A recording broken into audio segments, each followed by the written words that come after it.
কোন মুসলিম কিন্তু কিয়ামত দেখবে না, জানেন তো এটা? কিয়ামত শুধু কাফেররা দেখবে।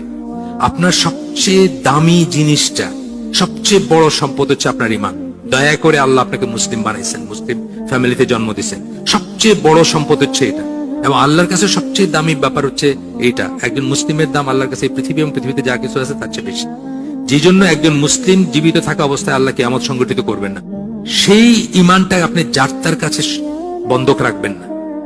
দুইবার চিন্তা করার ব্যাপার আছে, কার থেকে আপনি আপনার দিন নিচ্ছেন। কোন মুসলিম কিন্তু কিয়ামত দেখবে না, জানেন তো এটা? কিয়ামত শুধু কাফেররা দেখবে। আপনার সবচেয়ে দামি জিনিসটা, সবচেয়ে বড় সম্পদ হচ্ছে আপনার ঈমান। দয়া করে আল্লাহ আপনাকে মুসলিম বানাইছেন, মুসলিম ফ্যামিলিতে জন্ম দিয়েছেন, সবচেয়ে বড় সম্পদ হচ্ছে এটা।